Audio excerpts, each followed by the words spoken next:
ਭਾਈ अलंकार ਸਿੰਘ ਜੀ ਪਟਿਆਲੇ ਵਾਲਿਆਂ ਨੇ ਜਦੋਂ ਚੌਂਕੀ ਦੀ ਸੇਵਾ ਕੀਤੀ ਸੀ ਤੇ ਉਸ ਵੇਲੇ ਇਸ ਸ਼ਬਦ ਨੂੰ ਗਾਇਨ ਕੀਤਾ ਸੀ।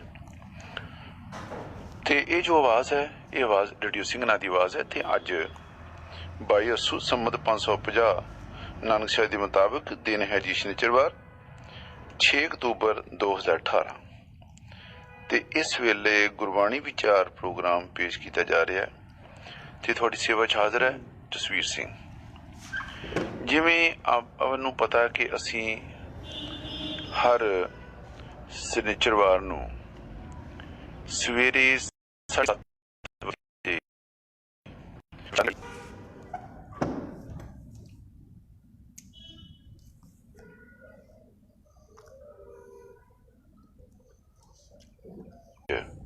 ਭਾਈ ਸਾਹਿਬ ਭਾਈ अलंकार ਸਿੰਘ ਜੀ ਪਟਿਆਲੇ ਵਾਲਿਆਂ ਨੇ ਜਦੋਂ ਚੌਂਕੀ ਦੀ ਸੇਵਾ ਕੀਤੀ ਸੀ ਤੇ ਉਸ ਵੇਲੇ ਇਸ ਸ਼ਬਦ ਨੂੰ ਗਾਇਨ ਕੀਤਾ ਸੀ।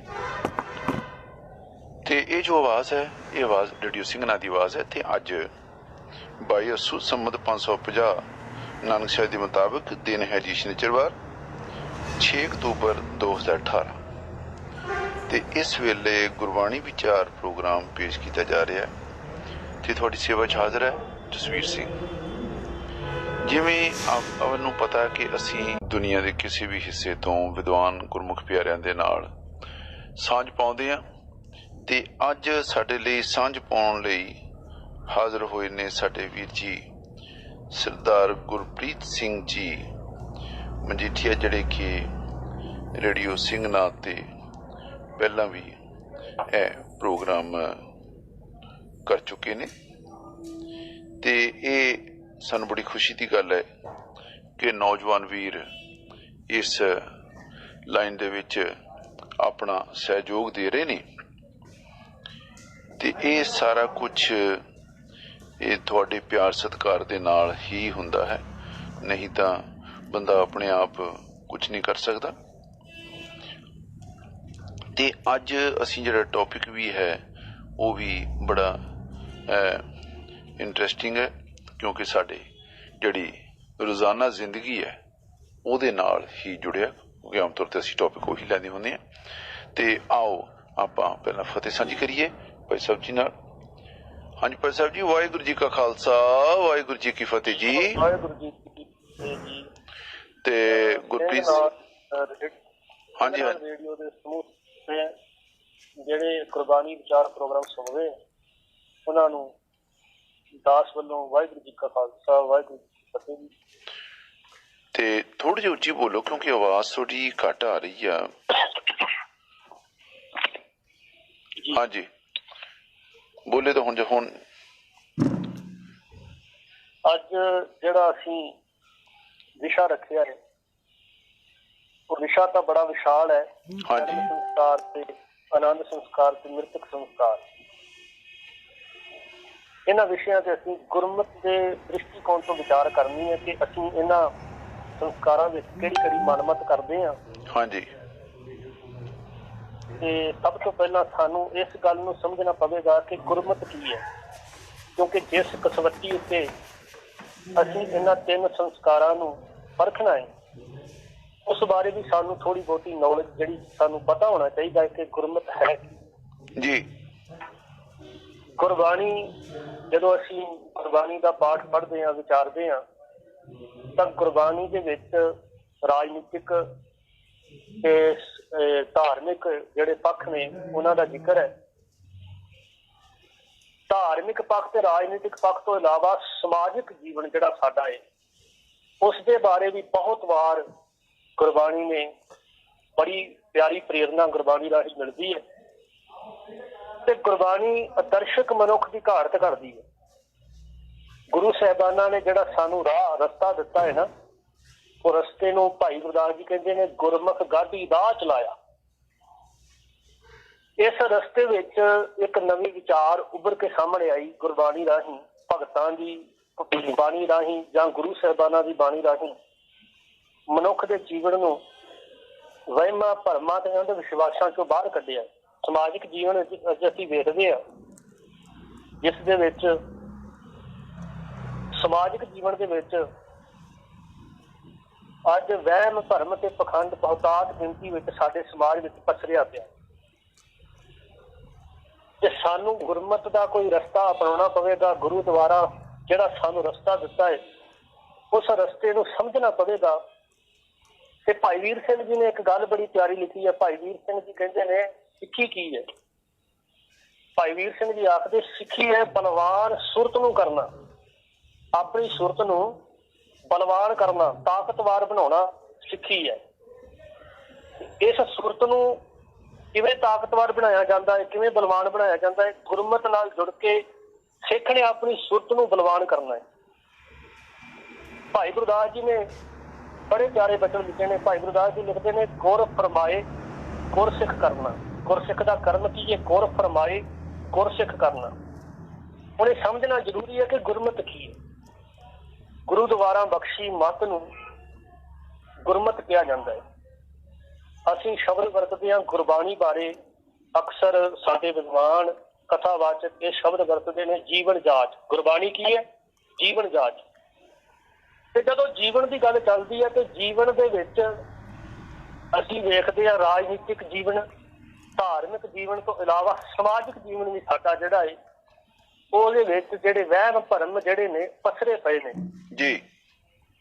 ਜਿੰਨਾ ਚਿਰ ਅਸੀਂ ਸਤਿਗੁਰੂ ਦੀ ਵਿਚਾਰਧਾਰਾ ਨੂੰ ਨਹੀਂ ਅਪਣਾਉਂਦੇ ਸਾਡੇ ਜੀਵਨ ਚੋਂ ਵਹਿਮ ਭਰਮ ਤੇ ਪਖੰਡ ਖਤਮ ਨਹੀਂ ਹੋ ਸਕਦੇ।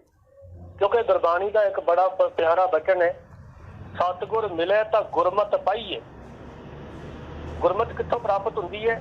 ਜਦੋਂ ਅਸੀਂ ਸਤਿਗੁਰੂ ਦੀ ਵਿਚਾਰਧਾਰਾ ਨੂੰ ਪੜ੍ਹਦੇ ਹਾਂ, ਸਹਿਜ ਪਾਠ ਕਰਦੇ ਹਾਂ, ਗੁਰਬਾਣੀ ਪੜ੍ਹਦੇ ਹਾਂ ਤੇ ਚਾਨਣ ਹੋ ਜਾਂਦਾ ਹੈ। ਅਸਲ ਸਮਾਜ ਦੇ ਸਾਹਮਣੇ ਆ ਜਾਂਦਾ ਹੈ ਚਿਹਰਾ ਕਿ ਅਸਲ 'ਚ ਸਮਾਜ ਦੇ ਅੰਦਰ ਪਸਰੀਆਂ ਇਹ ਕੁਰੀਤੀਆਂ ਜਿਨ੍ਹਾਂ ਨੂੰ ਅਸੀਂ ਰੀਤੀ ਰਿਵਾਜ ਕਹਿ ਕੇ ਪ੍ਰਚਾਰ ਰਹੇ ਹਾਂ, ਪੀੜ੍ਹੀ ਦਰ ਪੀੜ੍ਹੀ ਨਿਭਾਈ ਜਾ ਰਹੇ ਹਾਂ। ਇਹ ਗੱਲ ਸਾਨੂੰ ਸਮਝਣ ਦੀ ਜ਼ਰੂਰਤ ਹੈ। ਜਦੋਂ ਗੁਰੂ ਦੇ ਦਰ ਤੇ ਆਉਂਦੇ ਹਾਂ ਤਾਂ ਗੁਰਮਤ ਦੀ ਪ੍ਰਾਪਤੀ ਜਦੋਂ ਸਾਨੂੰ ਹੁੰਦੀ ਹੈ ਤੇ ਗੁਰਮਤ ਦੀ ਕਸਵੱਟੀ ਤੇ ਜਦੋਂ ਅਸੀਂ ਸਮਾਜ ਵਿੱਚ ਇਹ ਜਨਮ ਸੰਸਕਾਰ ਵੇਲੇ ਹੁੰਦੇ, ਮ੍ਰਿਤਕ ਸੰਸਕਾਰ ਤੇ ਆਨੰਦ ਸੰਸਕਾਰ ਵੇਲੇ ਹੁੰਦੇ ਜਿਹੜੇ ਰੀਤੀ ਰਿਵਾਜ ਹੈ, ਜਿਹੜੇ ਸੰਸਕਾਰ ਆ, ਇਹਨਾਂ ਵਿੱਚ ਜਿਹੜੀਆਂ ਰੀਤੀ ਰਿਵਾਜ ਅਸੀਂ ਅਪਣਾਏ ਆ, ਜਿਹੜੇ ਅਸੀਂ ਕੰਮ ਕਰ ਰਹੇ ਹਾਂ, ਉਹਨਾਂ ਦਾ ਜਿਹੜਾ ਸੱਚ ਸਾਹਮਣੇ ਆ ਜਾਂਦਾ ਹੈ। ਗੁਰਬਾਣੀ ਦਾ ਬਚਨ ਹੈ ਕਿ ਗੁਰਬਾਣੀ ਜੀਵਨ ਜਾਚ ਹੈ ਤੇ ਗੁਰਮਤ ਦਾ ਅਰਥ ਹੈ ਗੁਰੂ ਦੀ ਮੱਤ। ਸਤਿਗੁਰ ਮਿਲੇ ਤਾਂ ਗੁਰਮਤ ਪਾਈਏ ਸਾਖਤ ਬਾਜੀ ਹਾਰੀ ਜੀਓ। ਸਤਿਗੁਰੂ ਨਾਲੋਂ ਟੁੱਟ ਕੇ ਮਨ ਦੀ ਮੱਤ ਅਨੁਸਾਰੀ ਜੀਵਨ ਜੀਉਣ ਵਾਲੇ ਨੂੰ ਗੁਰਬਾਣੀ ਨੇ ਸ਼ਬਦ ਵਰਤਿਆ ਸਾਖਤ, ਕਿ ਅਸੀਂ ਗੁਰੂ ਦੇ ਸਿੱਖ ਹਾਂ ਕਿ ਸਾਖਤ। ਅੱਜ ਇੱਥੇ ਵਿਚਾਰਨਾ, ਕਿਉਂਕਿ ਗੁਰਬਾਣੀ 'ਚ ਸਾਖਤ ਕੀ ਐਸੀ ਹੈ ਰੀਤ ਜੋ ਕਿਛ ਕਰੇ ਸਗਲ ਵਿਪਰੀਤ। ਵਿਪਰੀਤ ਦਾ ਅਰਥ ਹੈ ਕਿ ਉਲਟ। ਉਹਦਾ ਜੀਵਨ ਅਸਲ ਦੇ ਵਿੱਚ ਸੱਚ ਨਾਲੋਂ ਟੁੱਟ ਕੇ, ਅਸਲ ਦੇ ਵਿੱਚ ਗੁਰੂ ਦੀ ਮੱਤ ਨਾਲੋਂ ਟੁੱਟ ਕੇ ਬੇਮੁਖ ਹੋ ਕੇ ਜਿਹੜਾ ਜੀਵਨ ਜਿਉਂਦਾ ਹੈ, ਉਹ ਜੀਵਨ ਬੇਮੁਖਤਾ ਵਾਲਾ ਜੀਵਨ ਕਿਹੜਾ ਹੈ? ਅੰਧ ਵਿਸ਼ਵਾਸ ਵਾਲਾ, ਵਹਿਮਾਂ ਤੇ ਭਰਮਾਂ ਤੇ ਪਖੰਡਾਂ ਵਾਲਾ ਜੀਵਨ ਜਿਉਂਦਾ ਹੈ। ਅਸੀਂ ਸਮਝਣਾ ਹੈ, ਅਸੀਂ ਇਸ ਗੱਲ ਨੂੰ ਸਮਝਣਾ ਹੈ ਕਿ ਗੁਰਮਤ ਕੀ ਹੈ ਤੇ ਗੁਰਮਤ ਸਾਡੇ ਜੀਵਨ ਨੂੰ ਉੱਚੇ ਚੁੱਕਣ ਦੀ ਗੱਲ ਕਰਦੀ ਹੈ। ਗੁਰਮਤ ਸਾਡੇ ਜੀਵਨ ਨੂੰ ਸਵਾਰਦੀ ਹੈ ਤੇ ਗੁਰਮਤ ਦਾ ਅਰਥ ਹੈ ਕਿ ਗੁਰੂ ਦੀ ਮੱਤ। ਜੇ ਗੁਰੂ ਦੀ ਮੱਤ ਅਪਣਾਵਾਂਗੇ ਤਾਂ ਗੁਰੂ ਦੀ ਮੱਤ ਅਨੁਸਾਰ ਫਿਰ ਅਸਲ ਦੇ ਵਿੱਚ ਕਿਹੜੇ ਕੰਮ ਕਰਨੇ ਨੇ, ਕਿਹੜੇ ਰੀਤੀ ਰਿਵਾਜ ਅਪਣਾਉਣੇ ਨੇ ਜਿਨ੍ਹਾਂ ਨੂੰ ਅਸੀਂ ਪੀੜ੍ਹੀ ਦਰ ਪੀੜ੍ਹੀ ਚਲਾਈਏ। ਪਰ ਉਹਨਾਂ ਰੀਤੀ ਰਿਵਾਜਾਂ ਨੂੰ ਜਿਨ੍ਹਾਂ ਨੂੰ ਅਸੀਂ ਅੱਜ ਕਰ ਰਹੇ ਹਾਂ, ਅੱਜ ਇਸ ਗੱਲ ਨੂੰ ਸਮਝਣਾ ਹੈ ਸੰਸਕਾਰ ਦਾ ਕੀ ਸਾਡੇ ਚਿੱਤ ਉੱਤੇ, ਸਾਡੇ ਖਿਆਲ ਉੱਤੇ ਬਣਿਆ ਰਹਿੰਦਾ ਹੈ। ਵੱਖ-ਵੱਖ ਧਰਮ ਨੇ ਸੰਸਾਰ ਅੰਦਰ, ਉਹਨਾਂ ਧਰਮਾਂ ਦੇ ਵੱਖ-ਵੱਖ ਰੀਤੀ ਰਿਵਾਜ ਸੰਸਕਾਰ ਨੇ। ਗੁਰਮਤ ਰਹਿਤ ਮਰਿਆਦਾ ਜਿਹੜੀ ਹੈ ਉਹਦੇ ਵਿੱਚ ਸਾਨੂੰ 4 ਸੰਸਕਾਰ ਦਿੱਤੇ ਨੇ: ਜਨਮ ਸੰਸਕਾਰ, ਅੰਮ੍ਰਿਤ ਸੰਸਕਾਰ, ਆਨੰਦ ਸੰਸਕਾਰ ਤੇ ਮ੍ਰਿਤਕ ਸੰਸਕਾਰ। ਇਹਨਾਂ 4 ਸੰਸਕਾਰਾਂ ਵਿੱਚੋਂ ਅੱਜ ਅਸੀਂ 3 ਸੰਸਕਾਰਾਂ ਦਾ ਜ਼ਿਕਰ ਕਰ ਰਹੇ ਹਾਂ, ਕਿ ਜਨਮ ਸੰਸਕਾਰ, ਆਨੰਦ ਸੰਸਕਾਰ ਤੇ ਮ੍ਰਿਤਕ ਸੰਸਕਾਰ। ਪਹਿਲਾ ਸੰਸਕਾਰ ਕਿਹੜਾ ਹੈ? ਜਨਮ ਸੰਸਕਾਰ।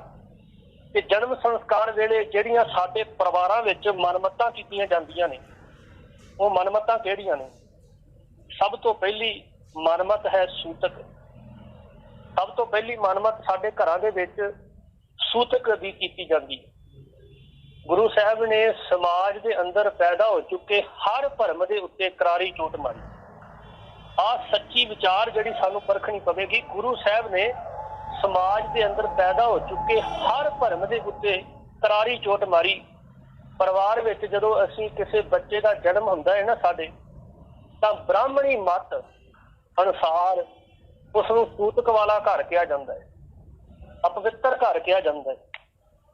बच्चे की मां ते कई तरह दीयां पाबंदियां ब्राह्मण वल्लों लाईयां गईयां ते परिवार नालों मैंबरां नालों परिवार के मैंबरां नालों बच्चे की मां नूं वख कर दिता जाता है, कुछ दिनों वास्ते अलग कर दिता जाता है। ते जद तक ब्राह्मण आके उसनूं गौ मूत्र नहीं सी पियाउंदा उदों तक वो अपवित्र मनी जाती। ते गुरु साहब ने इस वहम नूं इस्त्री जाति नाल कीता जा रहा घोर अन्याय दस्सिया, जिस नूं गुरबाणी विच गुरु साहबाना ने मान बख्शिया ते आख्या धन जननी, जन्म देने वाली धन है।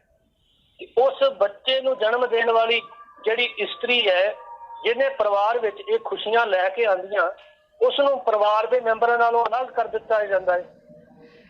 जिस खुशी के मौके पर उसनूं अशुद्ध कह दिता जाता है।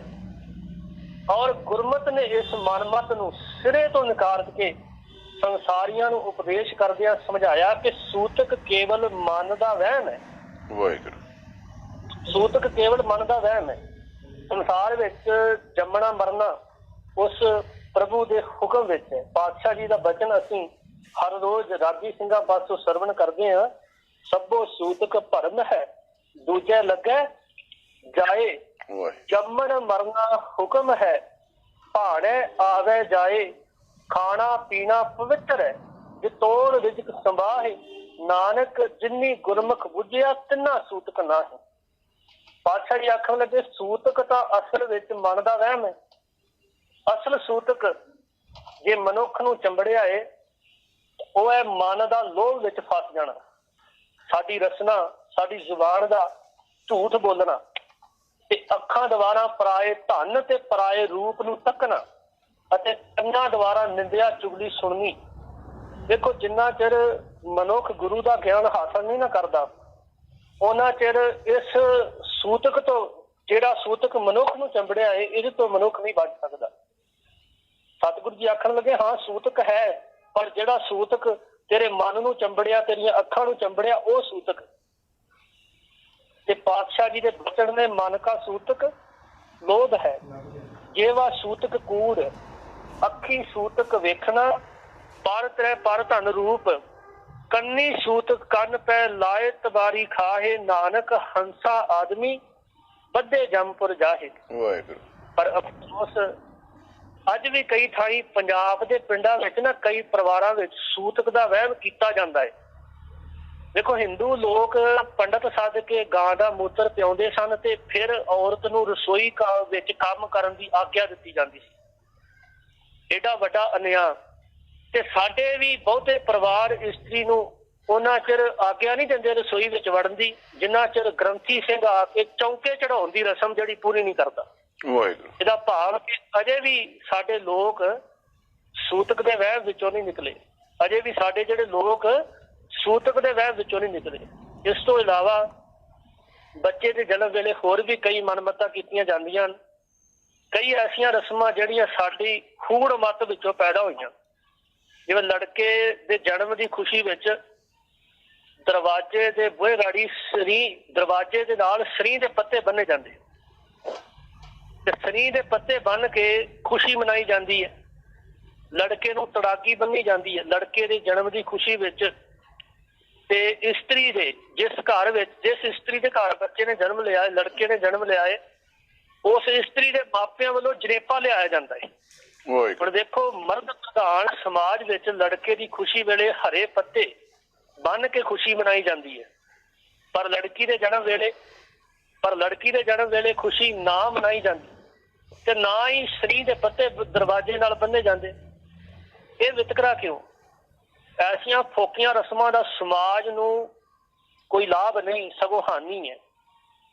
लड़के लड़की विच भेदभाव समझण वालियां रस्मां नूं फोकियां ते समाज नूं उजाड़न वालियां समझना चाहिए जी। फिर लड़की वालियां पासों बच्चे की खुशी विच जनेपा लैके आउण दी जिहड़ी रस्म है ये भी असल दे विच कित्थों पैदा होई है। ਸੰਸਾਰ ਵਿੱਚ ਇਸ ਰਸਮ ਨੂੰ ਕਿਉਂ ਬਣਾਇਆ ਗਿਆ? ਪਹਿਲਾਂ ਲੜਕੀ ਵਾਲਿਆਂ ਪਾਸੋਂ ਦਾਜ ਲੈਣ ਦੀ, ਜਦੋਂ ਵਿਆਹ ਹੁੰਦਾ ਹੈ ਦਾਜ ਲੈਣ ਦੀ ਮੰਗ ਜਿਹੜੀ ਕੀਤੀ ਜਾਂਦੀ, ਤੇ ਫਿਰ ਜਦੋਂ ਇਹ ਜਨਮ ਹੁੰਦਾ ਹੈ ਬੱਚੇ ਦਾ, ਉਦੋਂ ਜਨੇਪੇ ਦੀ ਵੀ ਜਿਹੜੀ ਇਹ ਇੱਕ ਆਸ ਲਾਈ ਜਾਂਦੀ ਹੈ।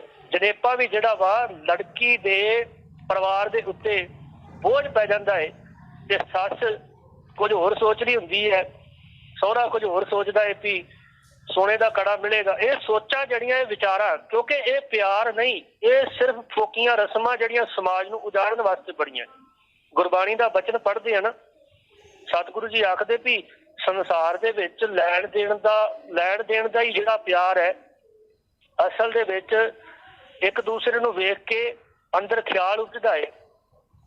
ਤੇ ਇਹ ਜਿਹੜੇ ਖਿਆਲ ਉਪਜਦੇ ਨੇ ਇੱਕ ਦੂਸਰੇ ਨੂੰ ਵੇਖ ਕੇ ਲੈਣ ਦੇਣ ਦੇ, ਇਹ ਮਨੁੱਖ ਨੂੰ ਇਕੱਠਾ ਨਹੀਂ ਹੋਣ ਦਿੰਦੇ ਸਮਾਜ ਨੂੰ, ਇਹ ਸਮਾਜ ਨੂੰ ਉਜਾੜਨ ਵਾਲੀਆਂ ਰਸਮਾਂ ਨੇ। ਗੁਰਬਾਣੀ ਦਾ ਬਚਨ ਹੈ, ਦਰਸ਼ਨ ਦੇਖੇ ਦਇਆ ਨਾ ਹੋਏ, ਲਏ ਦਿੱਤੇ ਬਿਨ ਰਹੇ ਨਾ ਕੋਈ। ਪਾਤਸ਼ਾਹ ਜੀ ਆਖਦੇ ਵੀ ਸੰਸਾਰੀਆਂ ਦਾ ਜਿਹੜਾ ਸੰਬੰਧ ਹੈ ਨਾ, ਇਸ ਲਈ ਨਹੀਂ ਜੁੜਿਆ ਕਿ ਕੋਈ ਪ੍ਰੇਮ ਹੈ, ਸਗੋਂ ਲੋਭ ਜਨਮ ਲੈਂਦਾ ਹੈ ਅੰਦਰ। ਲੈਣ ਦੇਣ ਤੋਂ ਸਿਵਾਏ ਹੋਰ ਕੋਈ ਵੀ ਸੰਬੰਧ ਨਹੀਂ।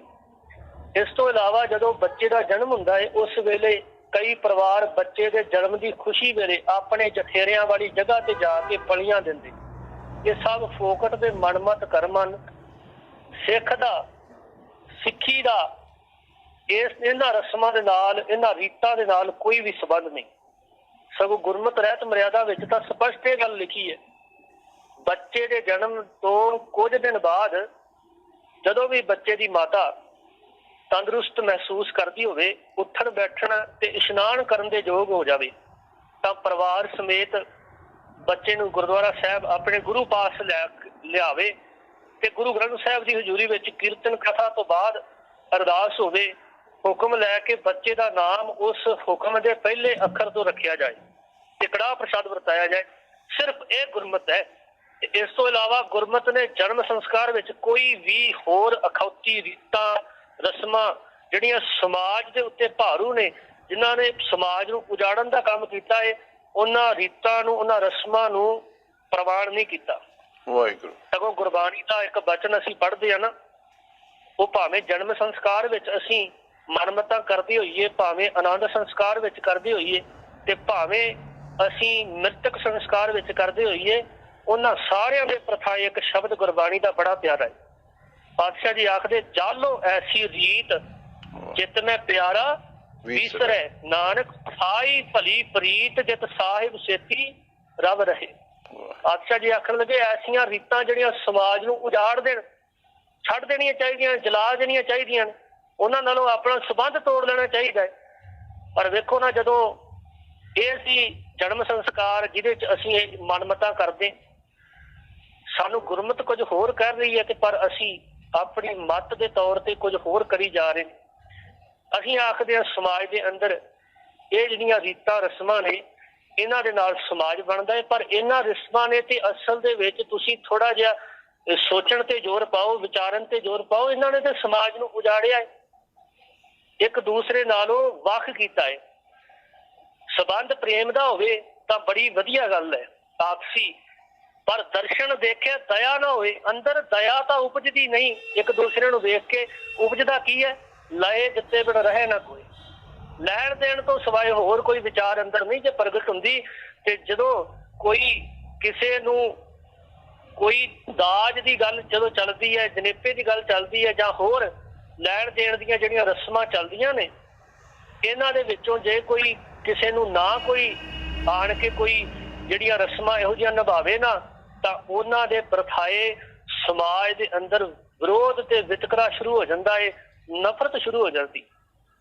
ਇਹ ਜਨਮ ਸੰਸਕਾਰ ਸੀ ਜਿਹਦੇ ਵਿੱਚ ਅਸੀਂ ਮਨਮਤ ਜਿਹੜੀਆਂ ਕੀਤੀਆਂ ਉਹਨਾਂ ਨੂੰ ਵਿਚਾਰਿਆ। ਆਨੰਦ ਸੰਸਕਾਰ ਬਾਰੇ ਥੋੜੀ ਜਿਹੀ ਵਿਚਾਰ ਜਿਹੜੀ ਇੱਥੇ ਜ਼ਰੂਰ ਕਰਾਂਗੇ ਡੂੰਘਾਈ ਦੇ ਨਾਲ, ਕਿਉਂਕਿ ਦੇਖੋ ਬਹੁਤ ਸਾਰੀਆਂ ਮਨਮਤਾਂ ਆਨੰਦ ਸੰਸਕਾਰ ਵਿੱਚ ਕਰਦੇ ਆ, ਤੇ ਕੁਝ ਜਿਹੜੀਆਂ ਇਹਦੇ ਵਿੱਚ ਰੀਤਾਂ ਰਸਮਾਂ ਨੇ ਉਹ ਸਮੇਂ ਦੀ ਲੋੜ ਦੇ ਨਾਲ ਪੈਦਾ ਹੋਈਆਂ ਨੇ, ਜਿਨ੍ਹਾਂ ਦੀ ਅੱਜ ਜ਼ਰੂਰਤ ਨਹੀਂ, ਪਰ ਚੱਲ ਰਹੀਆਂ ਨੇ, ਨਿਭਾਈਆਂ ਜਾ ਰਹੀਆਂ ਨੇ।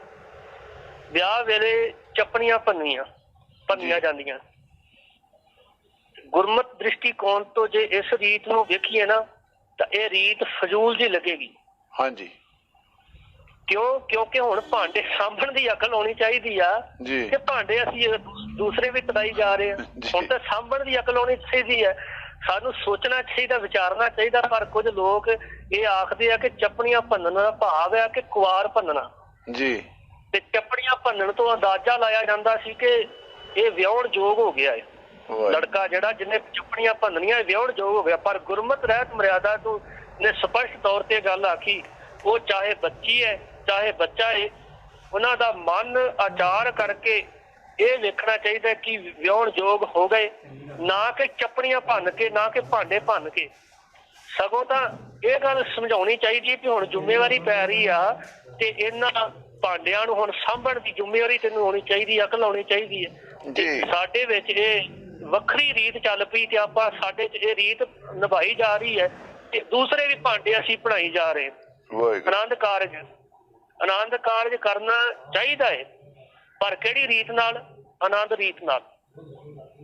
ਪਰ ਵੇਖੋ, ਜਦੋਂ ਅਸੀਂ ਵੇਖਦੇ ਹਾਂ ਗਾਨਾ ਬਣਾਇਆ ਜਾਂਦਾ ਹੈ, ਗਾਨਾ ਬੰਨਿਆ ਜਾਂਦਾ ਹੈ, ਗਾਨਾ ਖੋਲਿਆ ਜਾਂਦਾ ਹੈ ਤੇ ਇੱਕ ਰਸਮ ਇਹਦੇ ਵਿੱਚ ਗਾਨਾ ਖੇਡਿਆ ਵੀ ਜਾਂਦਾ ਹੈ।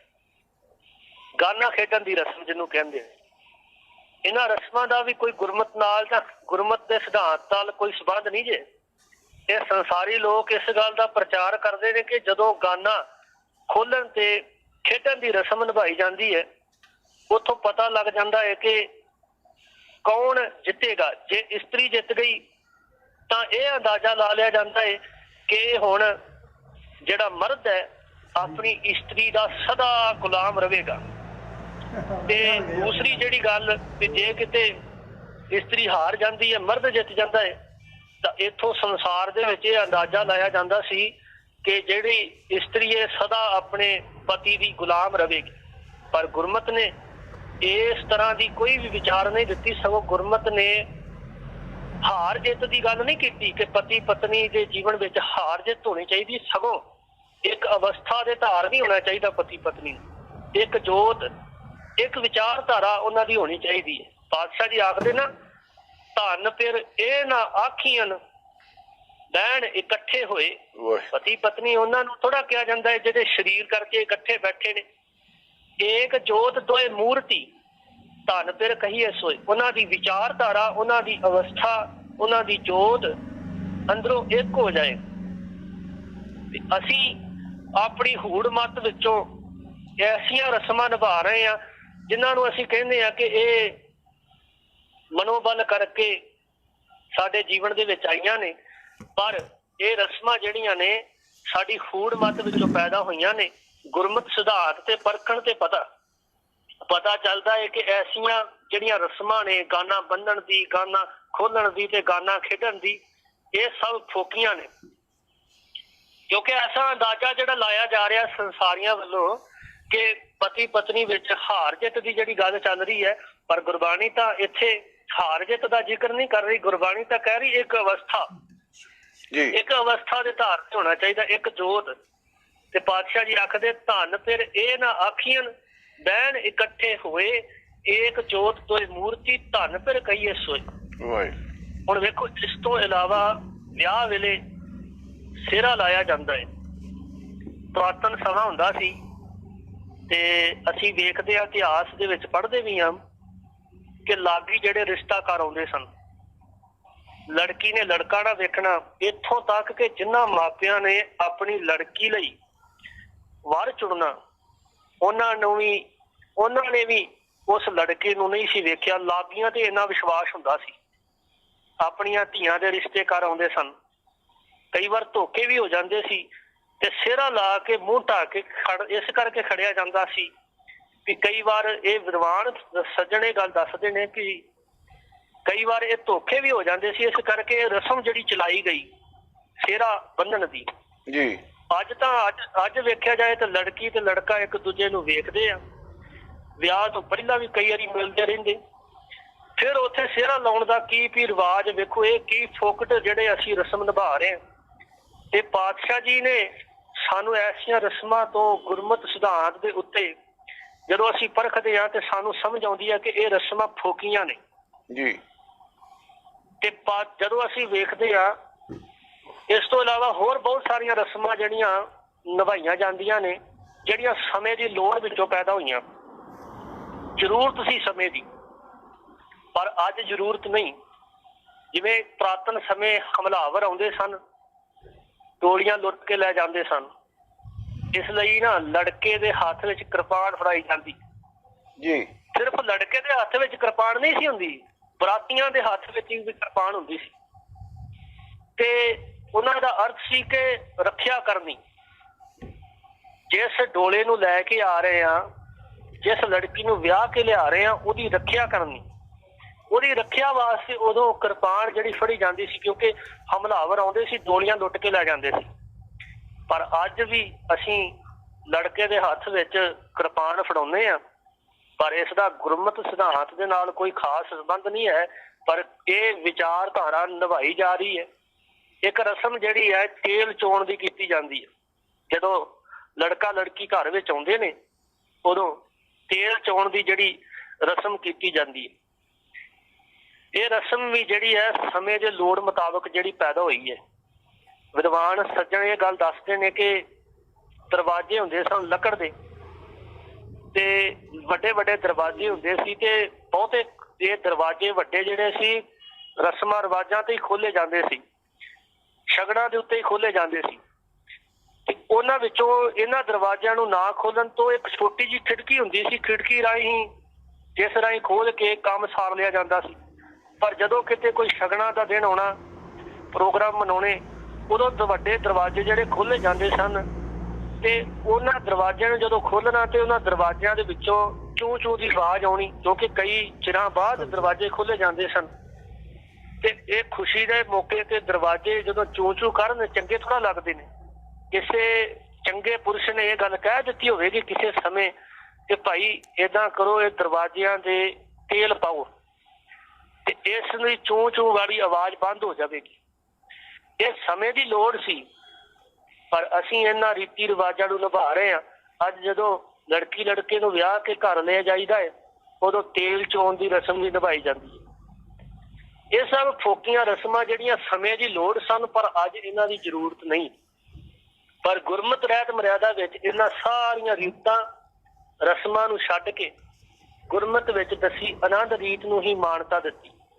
ਸਿੱਖ ਦਾ ਆਨੰਦ ਕਾਰਜ ਆਨੰਦ ਰੀਤੀ ਨਾਲ ਹੋਵੇ। ਅਗਨੀ ਦੁਆਰੇ ਫੇਰੇ ਲੈਣ ਦੀ ਜਿਹੜੀ ਹਿੰਦੂ ਰੀਤੀ ਹੈ, ਇਹਦਾ ਗੁਰੂ ਨਾਨਕ ਸਿਧਾਂਤ ਨਾਲ ਕੋਈ ਵੀ ਸੰਬੰਧ ਨਹੀਂ। ਕੋਈ ਵੀ ਗੁਰੂ ਨਾਨਕ ਸਿਧਾਂਤ ਵਿੱਚ ਸਥਾਨ ਨਹੀਂ ਰੱਖਦੀ। ਗੁਰੂ ਹੁਕਮ ਅਨੁਸਾਰ ਸਿੱਖ ਨੂੰ ਤਤ ਤੇ ਬੁੱਤ ਦੀ ਉਪਾਸਨਾ ਕਰਨੀ ਮੁੱਢੋਂ ਹੀ ਮਨਾ ਕੀਤੀ। ਇਸ ਵਿਚਾਰ ਦੇ ਆਧਾਰ ਤੇ ਵਿਦਵਾਨਾਂ ਦਾ ਇੱਕ ਵਿਚਾਰ ਹੈ ਕਿ ਗੁਰੂ ਨਾਨਕ ਸਾਹਿਬ ਜੀ ਨੇ ਵੇਦੀ ਦੇ ਦਿਵਾਲੇ ਨਹੀਂ ਫੇਰੇ ਲਏ, ਸਗੋਂ ਆਪਣੇ ਉਚਾਰਨ ਕੀਤੇ ਮੂਲ ਮੰਤਰ ਦੇ ਦਿਵਾਲੇ ਫੇਰੇ ਲਏ ਸਨ। ਆਨੰਦ ਕਾਰਜ ਤੀਜੇ ਪਾਤਸ਼ਾਹ ਵੇਲੇ ਆਰੰਭ ਹੋਏ, ਇਤਿਹਾਸ ਦੇ ਵਿੱਚ ਮਿਲਦੇ ਨੇ। ਸੋ ਸਿੱਖ ਦਾ ਜਿਹੜਾ ਵਿਆਹ ਹੈ ਆਨੰਦ ਰੀਤੀ ਨਾਲ ਹੋਣਾ ਚਾਹੀਦਾ ਹੈ, ਗੁਰਮਤਿ ਰੀਤੀ ਨਾਲ ਹੋਣਾ ਚਾਹੀਦਾ ਹੈ। ਔਰ ਫੋਕਟ ਕਰਮ ਤੇ ਫੋਕਟ ਰੀਤੀ ਰਿਵਾਜ ਜਿਹੜੇ ਨੇ, ਇਹ ਗੁਰੂ ਸਾਹਿਬਾਨਾਂ ਤੋਂ ਜਾਂ ਸਾਨੂੰ ਜਦੋਂ ਅਸੀਂ ਵੇਖਦੇ ਹਾਂ ਕਿ ਗੁਰੂ ਤੋਂ ਬੇਮੁਖ ਦੀ ਨਿਸ਼ਾਨੀ ਹੈ। ਹੁਣ ਅਸੀਂ ਇਸ ਗੱਲ ਨੂੰ ਸਮਝਣਾ ਚਾਹੀਦਾ ਹੈ, ਗੁਰਬਾਣੀ ਇਸ ਜਗ ਮੇ ਚਾਨਣ, ਗੁਰਬਾਣੀ ਦੇ ਸਿਧਾਂਤ ਨੂੰ ਜੀਵਨ ਵਿੱਚ ਲਿਆ ਕੇ ਆਨੰਦ ਕਾਰਜ ਕੀਤਾ ਜਾਣਾ ਚਾਹੀਦਾ ਹੈ। ਗੁਰਮਤਿ ਰਹਿਤ ਮਰਿਆਦਾ ਮੁਤਾਬਕ ਆਨੰਦ ਕਾਰਜ ਕਰਨੇ ਚਾਹੀਦੇ। ਇਹ ਮਨਮਤੀ ਜਿਹੜੀਆਂ ਨੇ, ਜਿਨ੍ਹਾਂ ਦਾ ਅੱਜ ਅਸੀਂ ਜ਼ਿਕਰ ਕਰ ਰਹੇ ਹਾਂ, ਗਾਨਾ ਬੰਨਣ ਦੀ ਜਿਹੜੀ ਰਸਮ ਨਿਭਾਈ ਜਾਂਦੀ ਸੀ ਹੈ, ਫਿਰ ਇੱਥੋਂ ਤੱਕ ਕਿ ਪੱਤੇ ਬੰਨਣ ਦੀ ਜਿਹੜੀ ਦਰਵਾਜ਼ੇ ਤੇ, ਇਹ ਸਭ ਜਿਹੜੀਆਂ ਰਸਮਾਂ ਨੇ ਅਸਲ ਦੇ ਵਿੱਚ ਗੁਰੂ ਤੋਂ ਬੇਮੁਖ ਕਰਨ ਦੀ ਨਿਸ਼ਾਨੀ ਨੇ।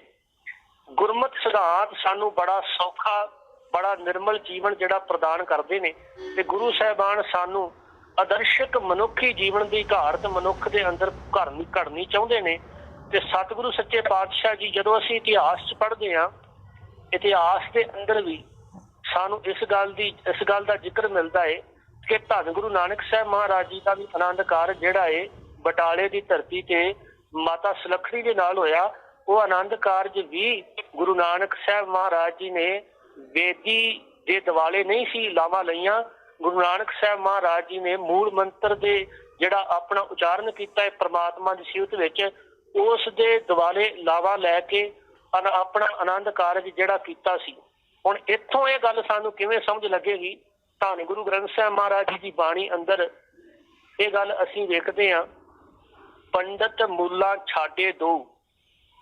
ਪਾਤਸ਼ਾਹ ਜੀ ਦਾ ਜਦੋਂ ਇਹ ਸ਼ਬਦ ਪੜ੍ਹਦੇ ਹਾਂ ਤਾਂ ਇਹਦਾ ਅਰਥ ਇਹੀ ਹੈ ਕਿ ਉਹਨਾਂ ਦੀ ਵਿਪਰਵਾਦੀਆਂ ਦੀ, ਬ੍ਰਾਹਮਣੀ ਮੱਤ ਦੀ ਵਿਚਾਰਧਾਰਾ ਚ ਉਪਜ ਰਹੇ ਹਰ ਜਿਹੜੀ ਵਿਚਾਰ ਹੈ ਉਸਨੂੰ ਪੱਕੇ ਤੌਰ ਤੇ ਸਤਿਗੁਰੂ ਜੀ ਨੇ ਅਪ੍ਰਵਾਨ ਕੀਤਾ, ਪ੍ਰਵਾਨ ਨਹੀਂ ਕੀਤਾ। ਉਹਨਾਂ ਰੀਤਾਂ ਨੂੰ, ਉਹਨਾਂ ਰਸਮਾਂ ਨੂੰ, ਉਹਨਾਂ ਦੇ ਗ੍ਰੰਥਾਂ ਦੇ ਵਿੱਚ ਲਿਖੀਆਂ ਹੋਈਆਂ ਰਸਮਾਂ ਰੀਤਾਂ ਨੂੰ ਪ੍ਰਵਾਨ ਨਾ ਕਰਕੇ ਤੇ ਪਾਤਸ਼ਾਹ ਜੀ ਨੇ ਆਪਣੇ ਦੁਆਰਾ ਪ੍ਰਮਾਤਮਾ ਦੀ ਸਿਫਤ ਸਲਾਹ ਵਿੱਚ ਕੀਤੇ ਮੂਲ ਮੰਤਰ ਦੁਆਰੇ ਆਨੰਦ ਕਾਰਜ ਕੀਤਾ ਸੀ।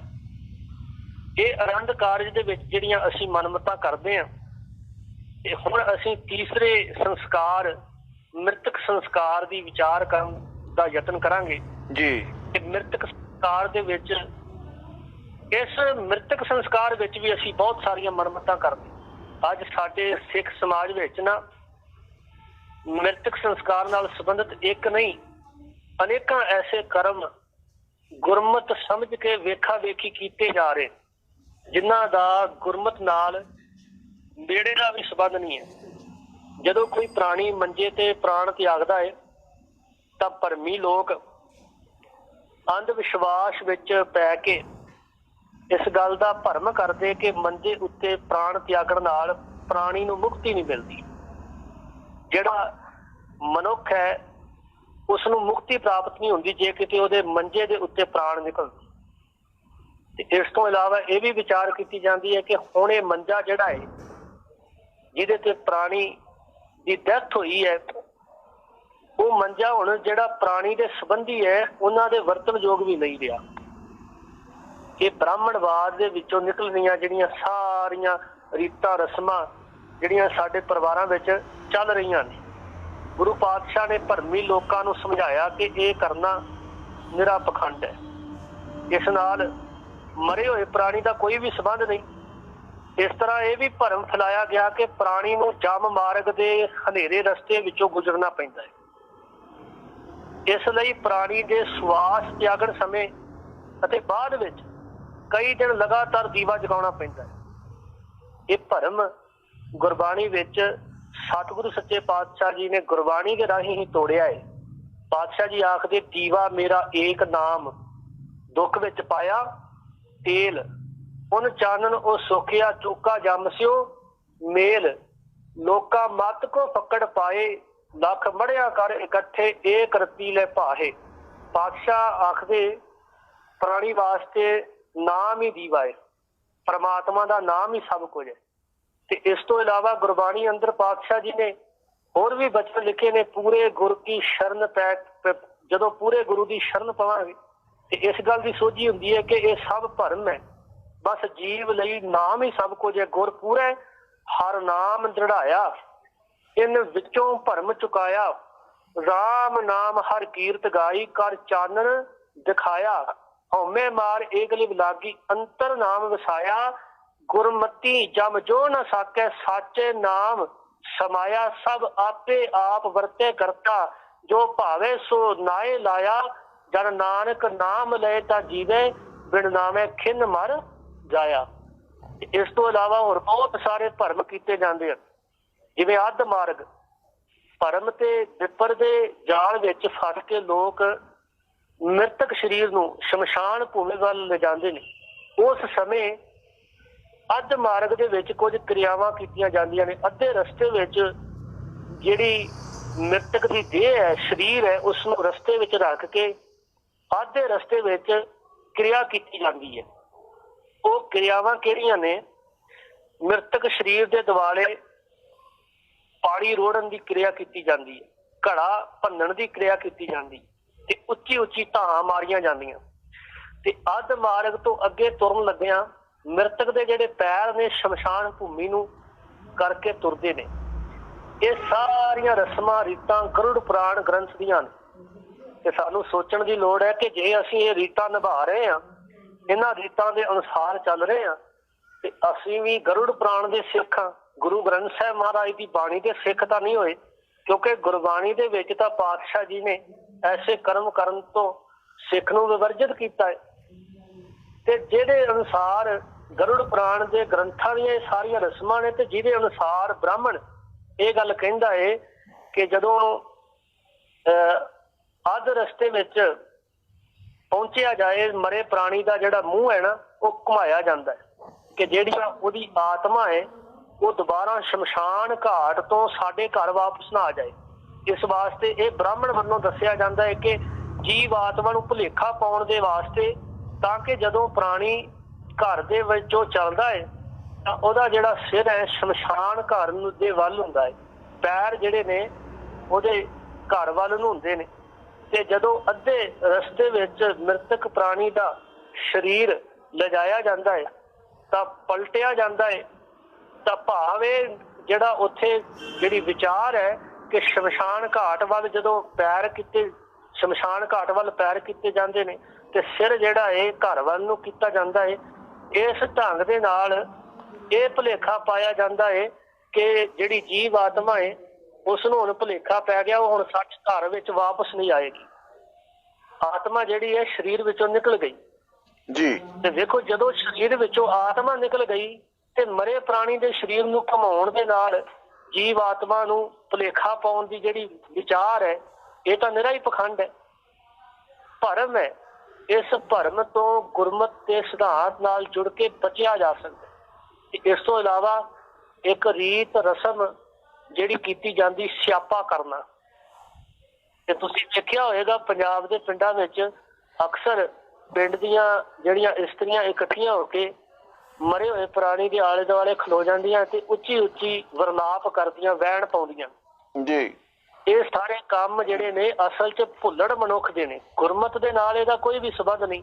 ਗੁਰਮਤ ਤਾਂ ਸਾਨੂੰ ਸੱਚ ਦੇ ਨਾਲ ਜੋੜ ਕੇ ਸਾਡੇ ਜੀਵਨ ਦੇ ਵਿੱਚ ਪਾਤਸ਼ਾਹ ਜੀ ਨੇ ਬਚਨ ਕਿਹਾ ਨਾ, ਨਾਨਕ ਕਿਸਨੋਂ ਬਾਬਾ ਰੋਈਏ ਬਾਜੀ ਹੈ ਇਹ ਸੰਸਾਰੋ, ਕੀਤਾ ਵੇਖੇ ਸਾਹਿਬ ਆਪਣਾ ਕੁਦਰਤ ਕਰੇ ਵਿਚਾਰੋ। ਤੇ ਵੇਖੋ ਜਦੋਂ ਇਹ ਸਭ ਕੁਝ ਅਸੀਂ ਮਨਮਤਾ ਕਰ ਰਹੇ ਹਾਂ ਤੇ ਸਾਨੂੰ ਅੱਜ ਸੋਚਣ ਦੀ ਲੋੜ ਹੈ। ਜਦੋਂ ਅਸੀਂ ਸੰਸਕਾਰ ਕਰਦੇ ਹਾਂ, ਸੰਸਕਾਰ ਕਰਨਾ ਕਿਉਂ ਸਿੱਖ ਦੇ ਜਿਹੜਾ ਧਰਮ ਦੇ ਵਿੱਚ ਆਖਿਆ ਗਿਆ, ਇਹ ਵੀ ਇੱਕ ਕੋਈ ਵਹਿਮ ਨਹੀਂ ਕਿ ਸੰਸਕਾਰ ਹੀ ਕਰਨਾ ਹੈ। ਕਿਉਂਕਿ ਸੰਸਕਾਰ ਕਰਨ ਨੂੰ ਭਾਈ ਸਾਹਿਬ ਭਾਈ ਕਾਹਨ ਸਿੰਘ ਨਾਭਾ ਜੀ ਆਖਦੇ ਨੇ ਕਿ ਸਰੀਰ ਦਾ ਸੰਸਕਾਰ ਕਰਨ ਦੇ ਨਾਲ ਜਿਹੜੀ ਹੈ ਉਹ ਉਸ ਦਾ ਸਾਹਮਣੇ ਹੀ ਸੰਸਕਾਰ ਕਰਕੇ ਤੇ ਸਰੀਰ ਨੂੰ ਸਾਂਭ ਲਿਆ ਜਾਂਦਾ ਹੈ, ਭਾਵ ਉਸ ਦੀ ਕਿਰਿਆਕਰਮ ਕਰ ਦਿੱਤਾ ਜਾਂਦਾ ਹੈ। ਪਰ ਕੁਝ ਜਿਹੜੀ ਧਰਮ ਨੇ ਜਿਨ੍ਹਾਂ ਦਾ ਜ਼ਿਕਰ ਗੁਰਬਾਣੀ 'ਚ ਵੀ ਆਇਆ ਕਿ ਜੇ ਕਿਤੇ ਮੰਨ ਲਓ ਕਿ ਲੱਕੜਾ ਨਹੀਂ ਹਨ, ਅਗਨੀ ਨਹੀਂ ਹੈ ਤੇ ਅੱਗ ਦੇ ਨਾਲ ਸੰਸਕਾਰ ਜਿਹੜਾ ਕਰ ਲਿਆ ਜਾਏ, ਜੇ ਅਗਨੀ ਨਹੀਂ ਹੈ, ਲੱਕੜਾ ਨਹੀਂ ਹਨ, ਤਾਂ ਸਰੀਰ ਦੇ ਲਈ ਹੋਰ ਕਿਰਿਆ ਵੀ ਵਰਤੀ ਜਾ ਸਕਦੀ।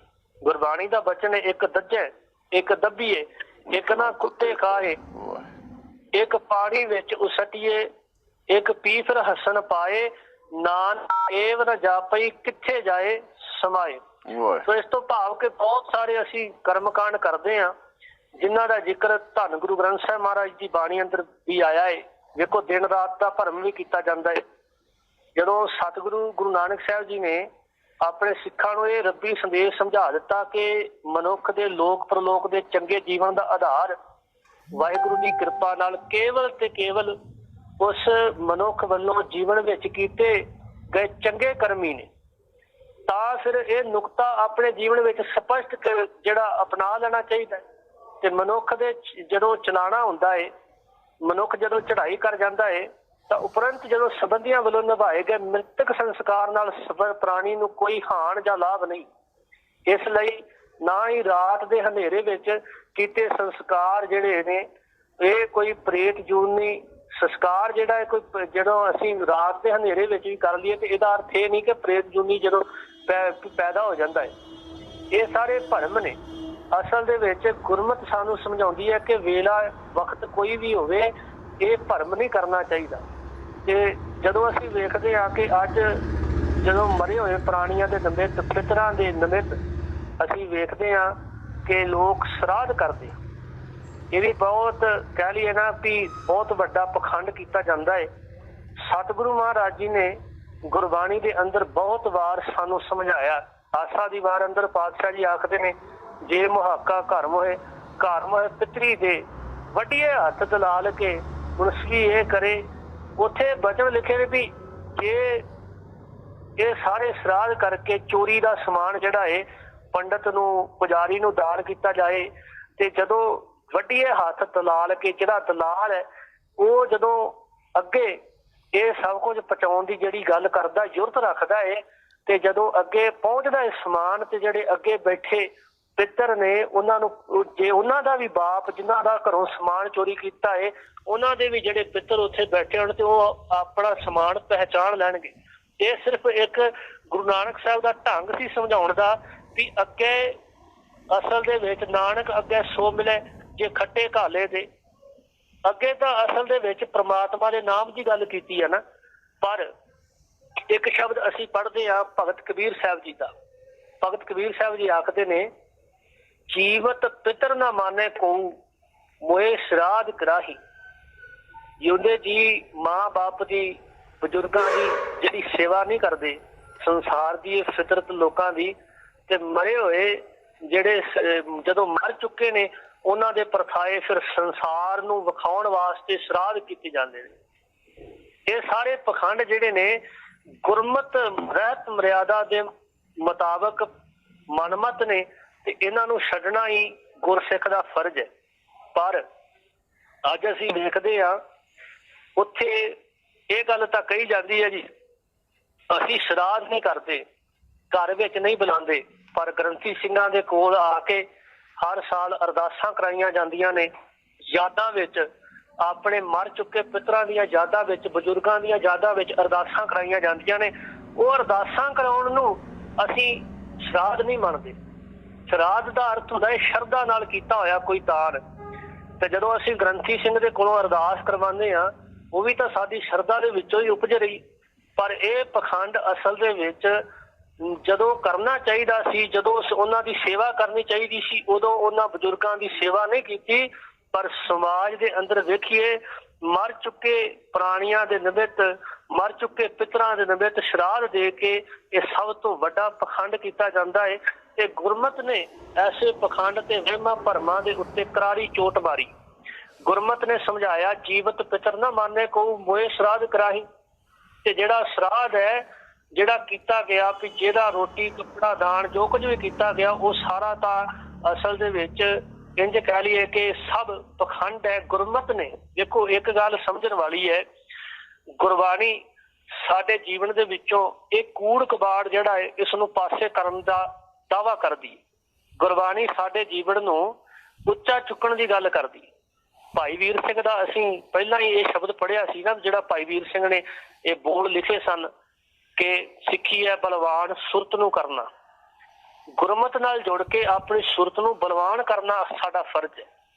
ਤੇ ਬਾਕੀ ਮ੍ਰਿਤਕ ਪ੍ਰਾਣੀ ਦੇ ਨਿਮਿਤ ਮੰਜਾ, ਬਿਸਤਰਾ ਤੇ ਜੋੜਾ, ਬਰਤਨ ਵਗੈਰਾ ਵਗੈਰਾ ਬਹੁਤ ਸਾਰਾ ਸਮਾਨ ਜਿਹੜਾ ਹੈ ਗੁਰਬਾਣੀ ਵੀ ਪੜ੍ਹ ਰਹੇ ਆ, ਗੁਰਮਤ ਸਿਧਾਂਤ ਨੂੰ ਵੀ ਸਮਝ ਰਹੇ। ਸਮਝਣ ਦੀ ਬਜਾਏ ਗੁਰਬਾਣੀ ਪੜ੍ਹ ਤਾਂ ਰਹੇ ਆ, ਪਰ ਗੁਰਮਤ ਸਿਧਾਂਤ ਨੂੰ ਸਮਝਣ ਦੀ ਬਜਾਏ ਇਹ ਸਾਰਾ ਦਾ ਸਾਰਾ ਸਮਾਨ ਜਿਹੜਾ ਹੈ ਅਸੀਂ ਉੱਥੇ ਗਰੁੜ ਪੁਰਾਣ ਦੀ ਵਿਧੀ ਅਨੁਸਾਰ ਜਿਹੜਾ ਹੈ ਗ੍ਰੰਥੀ ਸਿੰਘ ਨੂੰ ਵੀ ਦੇ ਰਹੇ ਆ। ਤੇ ਅਸੀਂ ਫਿਰ ਗੁਰੂ ਗ੍ਰੰਥ ਸਾਹਿਬ ਦੇ ਸਿੱਖ ਹੋਏ ਜਾਂ ਗਰੁੜ ਪੁਰਾਣ ਦੇ ਸਿੱਖ ਹੋਏ, ਇਹ ਗੱਲ ਸਾਨੂੰ ਸਮਝਣ ਦੀ ਜ਼ਰੂਰਤ ਹੈ। ਧੰਨ ਗੁਰੂ ਗ੍ਰੰਥ ਸਾਹਿਬ ਮਹਾਰਾਜ ਦੀ ਬਾਣੀ ਨੇ ਸਾਨੂੰ ਇੱਕ ਨਵਾਂ ਜੀਵਨ ਦਿੱਤਾ ਹੈ। ਜੀਵਨ ਜਾਚ ਕਹਿੰਦੇ ਆ ਗੁਰਬਾਣੀ ਨੂੰ, ਤੇ ਪਰ ਗੁਰਬਾਣੀ ਦੇ ਪਾਸੋਂ ਸਿੱਖਦੇ ਵੀ ਨਹੀਂ। ਇੱਕ ਬਚਨ ਧੰਨ ਗੁਰੂ ਗ੍ਰੰਥ ਸਾਹਿਬ ਮਹਾਰਾਜ ਦੀ ਬਾਣੀ ਅੰਦਰ ਆਉਂਦਾ ਹੈ, ਸੇਵਕ ਸਿੱਖ ਪੂਜਨ ਸਭ ਆਵੇ, ਸਭ ਗਾਵੇ ਹਰ ਹਰ ਉੱਤਮ ਬਾਣੀ। ਗਾਵਿਆ ਸੁਣਿਆ ਤਿਨਕਾ ਹਰ ਥਾਏ ਪਾਵੇ, ਜਿਨ ਸਤਿਗੁਰ ਕੀ ਆਗਿਆ ਸਤ ਕਰ ਮਾਨੀ। ਪਰ ਸਾਡੀ ਹਾਲਤ ਕੀ ਹੈ ਕਿ ਅਸੀਂ ਧੰਨ ਗੁਰੂ ਗ੍ਰੰਥ ਸਾਹਿਬ ਮਹਾਰਾਜ ਦੀ ਬਾਣੀ ਪੜ੍ਹਦੇ ਵੀ ਹਾਂ, ਸ਼ਬਦ ਪੜ੍ਹਿਆ ਵੀ ਜਾ ਰਿਹਾ ਹੈ ਕਿ ਮੋਏ ਸ਼ਰਾਧ ਕਰਾਹੀ, ਪਰ ਸ਼ਰਾਧ ਕਰਾਈ ਵੀ ਜਾ ਰਹੇ ਆ, ਸ਼ਬਦ ਪੜ੍ਹਿਆ ਵੀ ਜਾ ਰਿਹਾ ਹੈ ਧੰਨ ਗੁਰੂ ਗ੍ਰੰਥ ਸਾਹਿਬ ਮਹਾਰਾਜ ਦੀ ਬਾਣੀ ਅੰਦਰ ਕਿ ਅੰਤੇ ਸਤਿਗੁਰੂ ਬੋਲਿਆ, ਮੈਂ ਪਿੱਛੇ ਕੀਰਤਨ ਕਰਿਓ ਨਿਰਵਾਣ ਜੀਓ, ਕੇਸੋ ਗੋਪਾਲ ਪੰਡਤ ਸਦਿਓ, ਹਰ ਹਰ ਕਥਾ ਪੜੇ ਪੁਰਾਣ ਜੀਓ, ਹਰ ਕਥਾ ਪੜੀਏ ਬੇਬਾਣ, ਹਰ ਰੰਗ ਗੁਰ ਭਾਵੇ। ਵੀ ਸਭ ਕੁਝ ਤੁਹਾਡੇ ਗੁਰੂ ਤੇ ਪ੍ਰਮਾਤਮਾ ਦੇ ਨਾਮ ਦੇ ਪ੍ਰਥਾਈ ਸਭ ਕੁਝ ਹੋਣਾ ਹੈ। ਬਾਕੀ ਆ ਸਾਰੀਆਂ ਕਿਰਿਆਵਾਂ ਜਿਹੜੀਆਂ ਨੇ ਪਿੰਡ ਪੱਤਲ ਕਿਰਿਆ, ਇਹ ਜਿਹੜੀਆਂ ਕਿਰਿਆਵਾਂ ਕੀਤੀਆਂ ਜਾਂਦੀਆਂ ਅਸਲ ਦੇ ਵਿੱਚ ਸਭ ਪਖੰਡ ਹੈ ਜੀ।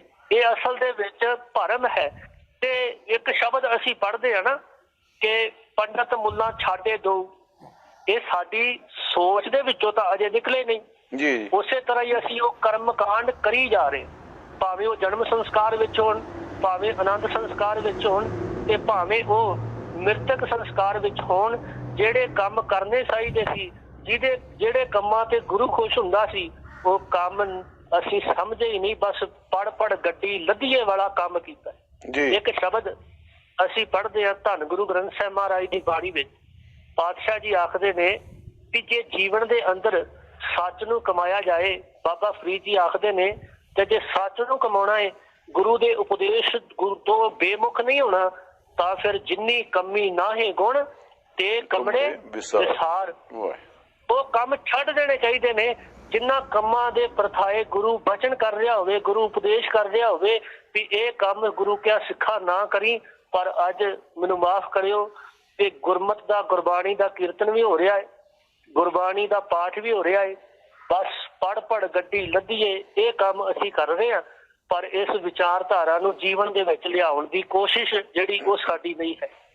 ਯਤਨ ਸਾਨੂੰ ਕਰਨਾ ਚਾਹੀਦਾ ਹੈ ਕਿ ਅਸੀਂ ਗੁਰਮਤ ਸਿਧਾਂਤ ਨੂੰ ਸਮਝ ਸਕੀਏ। ਇੱਕ ਛੋਟੀ ਜੀ ਕਵਿਤਾ ਕਹਿ ਕੇ ਸਮਾਪਤੀ ਵਾਲੇ ਪਾਸੇ ਅਸੀਂ ਆਵਾਂਗੇ। ਕਵਿਤਾ ਦਾ ਸਿਰਲੇਖ ਹੈ, ਸਿੱਖੀ ਦੇ ਅਸੂਲ ਛੱਡ ਕਿਹੜੇ ਰਾਹ ਪੈ ਗਏ। ਜਿਹੜੇ ਸਿੱਖ ਧਰਮ ਨੂੰ ਮੰਨਣ ਵਾਲੇ, ਸਿੱਖੀ ਵਿਚਾਰਧਾਰਾ ਨੂੰ ਮੰਨਣ ਵਾਲੇ ਇਹ ਦਾਅਵਾ ਕਰਦੇ ਨੇ ਕਿ ਅਸੀਂ ਗੁਰੂ ਨਾਨਕ ਨਾਮ ਲੇਵਾ ਦੇ, ਗੁਰੂ ਨਾਨਕ ਦੇ ਸਿੱਖ ਹਾਂ, ਤਾਂ ਫਿਰ ਇਹ ਕਵਿਤਾ ਤੋਂ ਜ਼ਰੂਰ ਸਮਝਣਾ ਚਾਹੀਦਾ ਹੈ ਕਿ ਅਸੀਂ ਸੱਚਮੁੱਚ ਗੁਰੂ ਨਾਨਕ ਦੇ ਸਿੱਖ ਹਾਂ ਜਾਂ ਸਿੱਖੀ ਦੇ ਅਸੂਲ ਛੱਡ ਕੇ ਕਿਸੇ ਹੋਰ ਰਾਹ ਤੇ ਪੈ ਗਏ ਹਾਂ। ਕਹਿੰਦੇ ਤਾਂ ਅਸੀਂ ਗੁਰੂ ਕੇ ਸਿੱਖ ਹਾਂ, ਪਰ ਸਾਡੀ ਹਾਲਤ ਕੈਸੀ ਹੈ, ਆਓ ਇਸ ਕਵਿਤਾ ਰਾਹੀਂ ਸਮਝਣ ਦਾ ਯਤਨ ਕਰੀਏ। ਕਿੱਥੇ ਗਈ ਅਣਖ ਤੇ ਕਿੱਥੇ ਸਰਦਾਰੀ ਗਈ, ਬੁਰਾਈਆਂ ਵਿੱਚ ਫਸੇ ਅਸੀਂ, ਮੱਤ ਸਾਡੀ ਮਾਰੀ ਗਈ।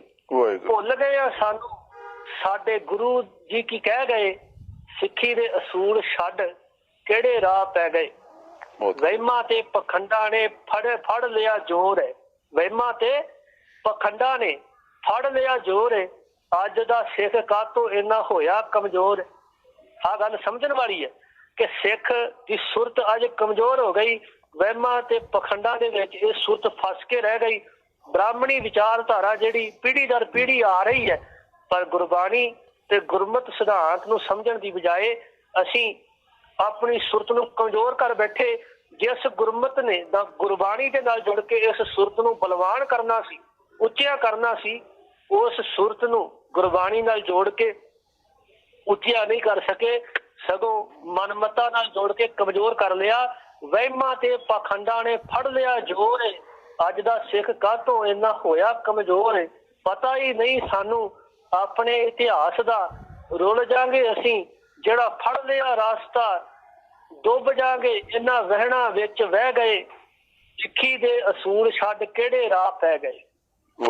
ਤੇ ਸੋ ਸਾਨੂੰ ਇੱਕ ਗੱਲ ਸਮਝਣੀ ਚਾਹੀਦੀ ਆ, ਗੁਰਬਾਣੀ ਇਤਿਹਾਸ ਤੋਂ ਜੀਣਾ ਸਿੱਖੀਏ, ਗੁਰਸਿੱਖ ਬਣ ਜੀਵਨ ਸਫਲ ਬਣਾ ਲਈਏ। ਸੋਚੀਏ ਸਮਝੀਏ ਸਾਨੂੰ ਗੁਰੂ ਜੀ ਕੀ ਕਹਿ ਗਏ, ਸਿੱਖੀ ਦੇ ਅਸੂਲ ਛੱਡ ਹੋਰ ਰਾਹ ਪੈ ਗਏ, ਸਿੱਖੀ ਦੇ ਅਸੂਲ ਛੱਡ ਹੋਰ ਰਾਹ ਪੈ ਗਏ। ਤੇ ਇਹ ਹੋਰ ਰਸਤਾ ਕਿਹੜਾ ਸੀ? ਇਹ ਬ੍ਰਾਹਮਣੀ ਰਸਤਾ ਹੀ ਆ, ਜਿਹੜਾ ਸਾਡੇ ਅੱਜ ਜਨਮ, ਬੱਚੇ ਦੇ ਜਨਮ ਵੇਲੇ, ਬੱਚੇ ਦੇ ਆਨੰਦ ਕਾਰਜ ਵੇਲੇ, ਤੇ ਜਦੋਂ ਅਸੀਂ ਸਾਡੇ ਸੰਬੰਧੀ ਕੋਈ ਪੁਰਾਣੀ ਚੜ੍ਹਾਈ ਕਰਦਾ ਹੈ, ਉਸ ਵੇਲੇ ਜਿਹੜੇ ਅਸੀਂ ਕਰਮ ਕਾਂਡ, ਵਹਿਮ ਭਰਮ ਤੇ ਪਖੰਡ ਕਰਦੇ ਆ, ਇਹ ਸਾਰੇ ਗੁਰਮਤ ਤੋਂ ਅਸੀਂ ਜਾਣੂ ਨਾ ਹੋਣ ਕਰਕੇ ਤੇ ਜਾਂ ਗੁਰਬਾਣੀ ਨੂੰ ਜਾਣੂ ਹੋਣ ਤੋਂ ਵੀ ਜਿਹੜੀ ਸਵਾਏ ਇਹ ਕਰਮ ਅਸੀਂ ਕਰੀ ਜਾ ਰਹੇ ਆ, ਪੀੜ੍ਹੀ ਦਰ ਪੀੜ੍ਹੀ ਬੱਝੇ ਹੋਏ ਆ, ਜਾਲ ਵਿੱਚ ਫਸੇ ਹੋਏ ਆ। ਤੇ ਸਾਨੂੰ ਇਸ ਬ੍ਰਾਹਮਣੀ ਜਾਲ ਨੂੰ ਨਿਕਲਣਾ ਚਾਹੀਦਾ ਹੈ ਬਾਹਰ, ਤੇ ਗੁਰਮਤ ਸਿਧਾਂਤ ਨਾਲ ਜੁੜਨਾ ਚਾਹੀਦਾ ਹੈ ਜੀ। ਤੇ ਜਿਸ ਤਰ੍ਹਾਂ ਭਾਈ ਸਾਹਿਬ ਜੀ ਤੁਸੀਂ ਸਾਰੇ ਬੜੀ ਇਨ ਡਿਟੇਲ ਦੇ ਵਿੱਚ ਸਾਰੇ ਵਿਸਤਾਰ ਦੇ ਨਾਲ ਗੱਲਬਾਤ ਕੀਤੀ ਹੈ, ਤੇ ਤੁਹਾਡੇ ਹਿਸਾਬ ਦੇ ਨਾਲ, ਕਿਉਂਕਿ ਮੈਂ ਤਾਂ ਮਤਲਬ ਆਪਣੀ ਉਮਰ ਦੇ ਹਿਸਾਬ ਨਾਲ ਤਜਰਬੇ ਨਾਲ ਦੱਸਦਾ ਵੀ ਮਰਜ਼ बढ़ता ही गया जूं यूं दुआ की ਉਹ ਦਵਾਈ ਇਲਾਜ ਕਰਦੇ ਕਰਦੇ ਕੰਮ ਵਧੀ ਜਾਂਦਾ। ਇਹ ਤਾਂ ਤੁਹਾਡੇ ਹਿਸਾਬ ਦੇ ਨਾਲ, ਤੁਸੀਂ ਪੰਜਾਬ ਚ ਵਿਚਰ ਰਹੇ ਆ, ਕੋਈ ਹੱਲ ਹੈ? ਹੱਲ ਦੇਖੋ, ਸਾਡੇ ਜਿਹੜੇ ਆਗੂ ਨੇ ਇਹ ਆਗੂ ਜਿਹੜੇ ਦਾਅਵਾ ਤਾਂ ਕਰਦੇ ਆ ਕਿ ਅਸੀਂ ਸਿੱਖੀ ਦਾ ਪ੍ਰਚਾਰ ਕਰ ਰਹੇ ਆ ਜੀ, ਤੇ ਉਹ ਆਗੂ ਉਹਨਾਂ ਦੇ ਆਪਣੇ ਹੀ ਪਰਿਵਾਰਾਂ ਦੇ ਵਿੱਚ ਗੁਰਮਤ ਰਹਿਤ ਮਰਿਆਦਾ, ਗੁਰਬਾਣੀ ਵਾਲੀ ਰਹਿਤ ਮਰਿਆਦਾ ਲਾਗੂ ਨਹੀਂ। ਦਾਅਵਾ ਤਾਂ ਉਹ ਕਰਦੇ ਆ। ਜਦੋਂ ਆਗੂ ਕਮਜ਼ੋਰ ਹੋਵੇ ਤਾਂ ਫਿਰ ਆਮ ਲੋਕਾਈ ਨੂੰ ਇਸ ਗੱਲ ਦੀ ਕਿੱਥੋਂ ਸੋਝੀ ਆਉਣੀ? ਜਿਨ੍ਹਾਂ ਗੁਰਦੁਆਰਿਆਂ ਦੇ ਵਿੱਚੋਂ ਗੁਰਮਤ ਦੀ ਸਿੱਧ ਦੇਣੀ ਸੀ, ਉਹਨਾਂ ਗੁਰਦੁਆਰਿਆਂ ਵਿੱਚ ਹੀ ਅਸੀਂ ਮਨਮਤ ਦਾ ਜਿਹੜਾ ਪ੍ਰਸਾਰ ਲਿਆ। ਗੁਰਮਤ ਦੀ ਥਾਂ ਮਨਮਤ ਦਾ ਪ੍ਰਚਾਰ ਅੱਜ ਗੁਰਦੁਆਰਿਆਂ ਰਾਹੀਂ ਆ ਰਿਹਾ ਹੈ। ਤੇ ਜਦੋਂ ਗੁਰਦੁਆਰਿਆਂ ਦੇ ਵਿੱਚੋਂ ਮਨਮਤ ਦਾ ਪ੍ਰਚਾਰ ਹੋਵੇਗਾ ਤਾਂ ਫਿਰ ਜਿਹੜੇ ਆਮ ਸਿੱਖ ਨੇ, ਉਹਨਾਂ ਸਿੱਖਾਂ ਤੱਕ ਕਿੱਥੋਂ ਇਹ ਗੁਰਮਤ ਪਹੁੰਚ ਸਕਦੀ ਹੈ? ਜੀ, ਵੈਸੇ ਮੈਂ ਇੱਕ ਹੋਰ ਪੁਆਇੰਟ ਤੁਹਾਡੇ ਜਿੱਦਾਂ ਤੁਸੀਂ ਕਿਹਾ ਤੇ ਮੈਂ ਐਡ ਕਰ ਦਵਾਂ। ਤੁਸੀਂ ਜਿੱਦਾਂ ਇਲਾਜ, ਹਾਂਜੀ ਤੁਸੀਂ ਜਿੱਦਾਂ ਇਲਾਜ ਦੀ ਗੱਲ ਕੀਤੀ, ਅੱਜ ਪਤਾ ਚੱਕਰ ਕੀ ਹੈ ਵੀ ਸ਼ਰਾਬ ਦੀ ਬੋਤਲ ਹੈ ਤੇ ਸ਼ਰਾਬ ਦੀ ਬੋਤਲ ਦੇ ਬਾਹਰ ਇੱਕ ਜਿਹੜਾ ਅਸੀਂ ਲਿਖ ਕੇ ਲਾ ਦਈਏ ਉਹਦੇ ਉੱਤੇ ਕਿ ਅੰਮ੍ਰਿਤ ਹੈ, ਤੇ ਉਹਦੇ ਬਾਹਰ ਲਿਖਣ ਦੇ ਨਾਲ ਅੰਮ੍ਰਿਤ ਜਿਹੜਾ ਵਾ ਉਹਦੇ ਅੰਦਰ ਅੰਮ੍ਰਿਤ, ਉਹ ਜਿਹੜੀ ਸ਼ਰਾਬ ਹੈ ਉਹ ਅੰਮ੍ਰਿਤ ਨਹੀਂ ਬਣ ਜਾਏਗੀ ਜੀ। ਠੀਕ ਹੈ ਨਾ ਜੀ। ਇਸੇ ਢੰਗ ਦੇ ਨਾਲ ਜੇ ਵੇਖਿਆ ਜਾਏ ਤੇ ਬਾਹਰੋਂ ਅਸੀਂ ਅੱਜ ਧੜਾ ਧੜ 5 ਕਕਾਰ ਪਵਾ ਰਹੇ, ਅੰਮ੍ਰਿਤ ਛਕਾ ਰਹੇ, ਪਰ ਉਹਨਾਂ ਦਾ ਕੋਈ ਸੈਮੀਨਾਰ ਨਹੀਂ, ਉਹਨਾਂ ਨੂੰ ਕੋਈ ਗੁਰਬਾਣੀ ਜਿਉਣ ਦਾ ਜਿਹੜਾ ਗੁਰਬਾਣੀ ਸਿਧਾਂਤ ਜਿਹੜਾ ਹੈ, ਉਹਨਾਂ ਨੂੰ ਗੁਰਬਾਣੀ ਦੇ ਪ੍ਰਥਾਏ, ਉਹਨਾਂ ਦੇ ਗੁਰਬਾਣੀ ਦੇ ਵਿਚਲਾ ਜਿਹੜਾ ਗਿਆਨ ਹੈ ਉਹਨਾਂ ਤੱਕ ਨਹੀਂ ਪਹੁੰਚਾਇਆ ਜਾ ਰਿਹਾ ਜੀ। ਸਿਰਫ ਬਾਹਰੋਂ ਅਸੀਂ ਕਕਾਰ ਪਵਾ ਰਹੇ ਪਰ ਉਹਨਾਂ ਦਾ ਮਨ ਗੁਰਬਾਣੀ ਦੇ ਨਾਲ ਜੋੜਨ ਦਾ ਯਤਨ ਨਹੀਂ ਕਰ ਰਹੇ। ਮਨ ਨੂੰ ਅੰਮ੍ਰਿਤ ਨਹੀਂ ਛਕਾ ਰਹੇ, ਪਰ ਬਾਹਰੋਂ ਕਕਾਰ ਪਵਾ ਕੇ ਦਾਅਵਾ ਕਰ ਰਹੇ ਆ ਕਿ ਸਿੱਖ ਬਣ ਗਏ। ਜੀ, ਮੈਂ ਤਾਂ ਇੱਥੇ ਜਿਸ ਤਰ੍ਹਾਂ ਤੁਸੀਂ ਕਿਹਾ ਵੀ ਮੈਂ ਹੋਰ ਐਡ ਕਰ ਦਵਾਂ। ਤੁਸੀਂ ਤਾਂ ਕਿਹਾ ਵੀ ਪਰਿਵਾਰ ਨੂੰ ਅਸੀਂ ਰਹਿਤ ਮਰਿਆਦਾ ਨਹੀਂ ਦੱਸ ਸਕੇ, ਪਰ ਮੇਰੇ ਆਪਣੇ ਤਜਰਬੇ ਦੇ ਮੁਤਾਬਕ ਵੀ ਅਸੀਂ ਆਪਣੇ ਆਪ ਨੂੰ ਵੀ ਰਹਿਤ ਮਰਿਆਦਾ 'ਚ ਨਹੀਂ ਢਾਲ ਸਕੇ। ਮਤਲਬ ਇੰਡੀਵਿਜੂਅਲ ਦੀ ਮੈਂ ਗੱਲ ਕਰ ਰਿਹਾ, ਕਿਉਂਕਿ ਮੈਂ ਵੀ ਗ੍ਰਸਤੀ ਆ, ਮੇਰਾ ਤਾਂ ਰੋਜ਼ ਵਾਹ ਪੈਂਦਾ।